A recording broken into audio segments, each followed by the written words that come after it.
Les uns comme les autres, nous sommes tous blessés. Et il n'y a pas l'un d'entre nous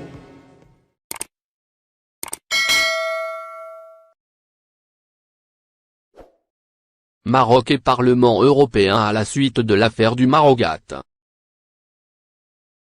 Signe du malaise qui s'installe entre le Maroc et Parlement européen à la suite de l'affaire du Marogat, l'institution européenne a décidé de reporter tous les voyages prévus dans le pays au cours des 6 premiers mois de cette année, l'objectif étant d'éviter de nouvelles ingérences.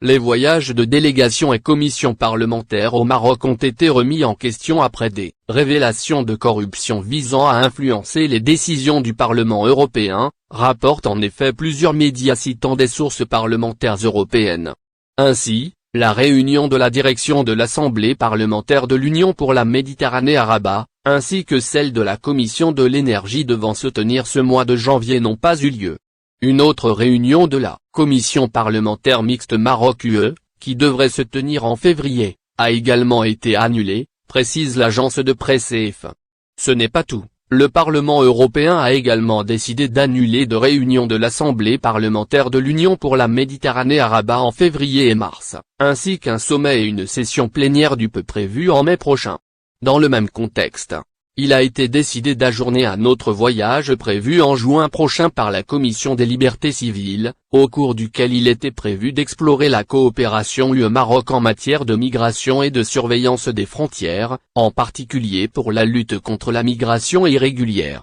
Toutes ces missions avaient été initialement autorisées par la direction du Parlement européen, mais la présidente de l'institution, Roberta Metsola, a exhorté les dirigeants des groupes à reconsidérer les déplacements dans cette région, sauf ceux aux forums internationaux ou engagements similaires, rappelle-t-on. Un porte-parole de la présidente a, de son côté, affirmé qu'il y avait un consensus tacite au sein de la conférence des présidents, qui réunit Metsola avec les dirigeants des groupes politiques, pour réévaluer tous les voyages dans ce pays. Rappelons qu'une enquête judiciaire déclenchée par le parquet fédéral belge en décembre dernier a révélé l'implication du Maroc dans un scandale de corruption qui a touché l'institution afin d'influencer les décisions de l'hémicycle européen. De nouvelles révélations du journal allemand Der Spiegel mettent d'ailleurs en évidence des accointances entre le chef des renseignements du Maroc et des eurodéputés. Le chef des services de renseignement marocain, Djed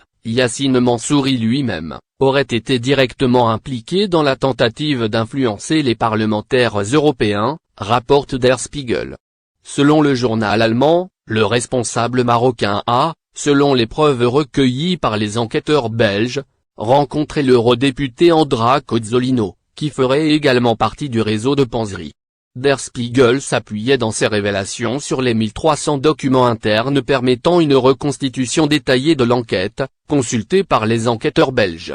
Ces preuves attesteraient que le réseau de l'ex-eurodéputé Pierre Antonio Panzeri travaillait secrètement pour influencer les institutions de l'Union européenne, en particulier le Parlement européen, au profit